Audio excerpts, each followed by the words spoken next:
So the first topic I'm going to talk about is that Simon Kinberg is working on a new Star Wars trilogy. He doesn't say whether it's going to be movies 10, 11, 12, or just a completely new, fresh trilogy with new characters. Or if this is 10, 11, 12, if it's a continuation of the characters from the sequel trilogy or characters we know. But when it comes to Simon Kinberg and he's working on a Star Wars trilogy, I gotta be honest, I'm not the biggest fan of this choice. And because his writing is very spotty when it comes to movies. Like him as a writer, and I'm not saying I've disliked everything he wrote, but like he wrote XX State of the Union was I can't say I'm really a fan of that movie. Miss and Mrs. Smith, which I think is a fun movie. He wrote X Men: The Last Stand, which I wasn't a fan of. He wrote Jumper, which was okay, but not great.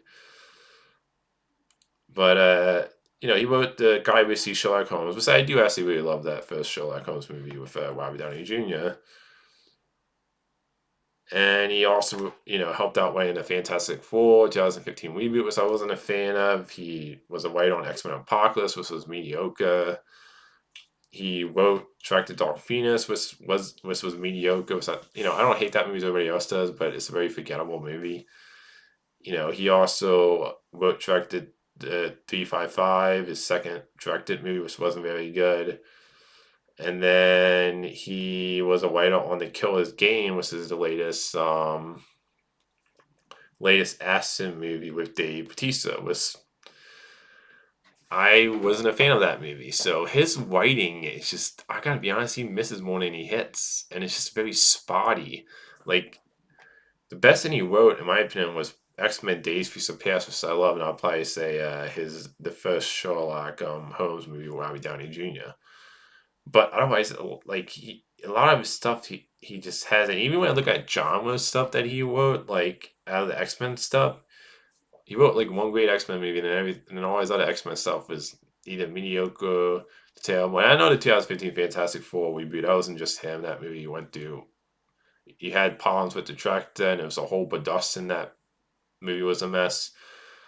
But I can't say I'm really excited if he's writing a new Star Wars jersey based on his track record personally. And there's no like I said, there's no information about the Star Wars trilogy, and also you still have Kathleen Kennedy and Charles, and whether this trilogy even happens is another thing because at this point they've Star Wars has become one of those things where they've announced so many movies, like they still have that Way movie with Lost Away, and it just seems like it seems like with Kathleen Kennedy and Lucasfilm and Star Wars stuff, they like you hear reports of movies, but whether they happen or not, I don't believe it anymore. But when it comes to the idea of him working on the Star Wars trilogy, Simon Kinberg, I can't say I am really a fan of that choice of him writing a new Star Wars trilogy, just based on his track record writing wise being just very spotty. And him as a director, he really hasn't done anything directing wise that I can say I loved if he were to direct one of them. So yeah, I can't say this news really excites me personally. He's not really a choice I would go with. I know he's also I think he's like worked on some Star Wars animated stuff too, like Clone Wars and stuff like that. Correct me in the comments if I'm wrong, but I think he's worked on some of the Star Wars animated stuff. So it does sound like he's a Star Wars fan. It's just his spot record writing movies is very very hit or miss. So this isn't exactly the most exciting choice for me when it comes to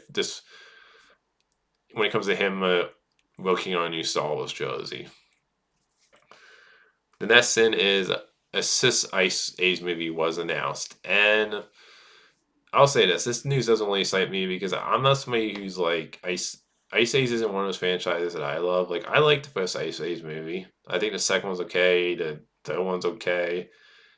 The fourth and fifth didn't really care for, but this is one of those animated franchises that I can't say I'm like in love with and that I'm like really excited to see a Cis Ice Age movie. But I understand why. Those movies did make money. I mean, they made five of those, so people went and saw them. So I totally understand why they're doing a sixth one. And I'm happy for people that love the Ice Age movies. But for me personally, I can't say I'm really. all I say for this Ice Age movie.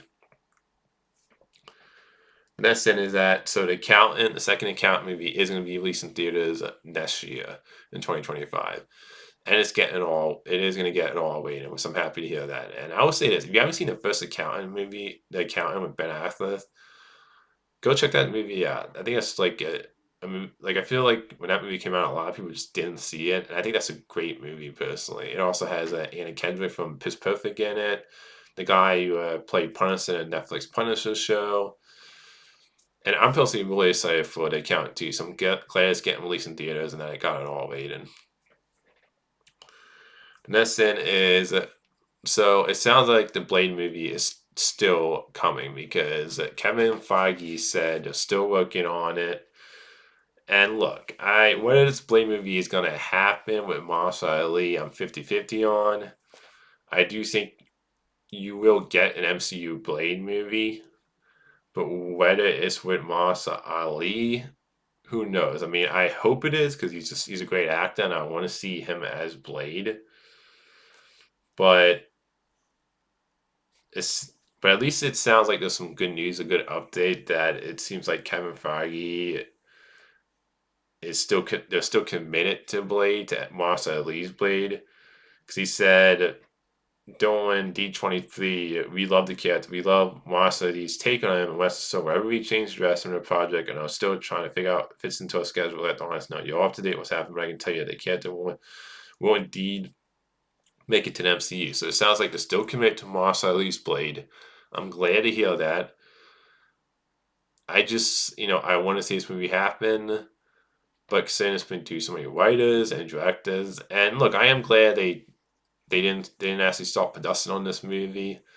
A lot of all this happened before they start production, and it's good to hear that they're still committed to Mahershala Ali's Blade movie, and I hope it happens. But like I said, I'm 50-50 whether Mahershala Ali is gonna still be playing the MCU's version of Blade. Like I hope it happens. But it's at least it's a good update that it sounds like Kevin Feige and them are still committed to it at least. So we'll see. The next topic is so Daniel Craig was saying about Knives Out 3 that it should be released in theaters, which I agree because I love the first two Knives Out movies.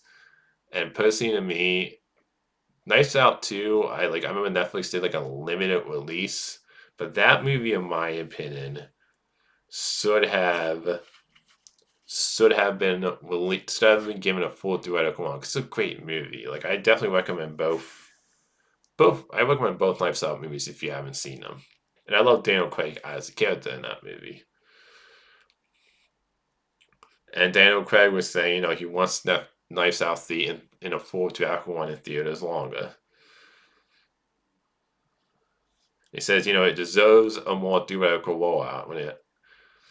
Hopefully, Netflix will push it out a bit and people will go see it. People as fans, all they want to do as a fans and go see it as cinemas. That's all they want to. Hopefully, we give them that experience. So I hope they listen to Daniel Craig because I know Netflix does limited releases with their movies. I understand they're a streaming service, but to me, Knives Out 2 was a movie that deserved to be in theaters, to be given a full theatrical one like the first movie. And I really hope Knives Out 3 gets its release in theaters and they listen to Daniel Craig because, like I said, the first two are great movies, and I'm really excited for Knives Out 3. The next thing, and this is the last topic, is that Kraven's official runtime was revealed. And look, I'm not gonna lie, I'm not personally really excited for this movie. The one time is revealed to be 2 hours and 7 minutes. I don't know what the one time for the other Sony Spider-Verse movies were, but I'll admit, I always say this: one times are like posters to me. One times doesn't make me any more excited or less excited for a movie. But I'm already not really excited for the Craven movie personally. Like I think the trailers have been bad. The second trailer was slightly better than the first trailer. I'll give it that.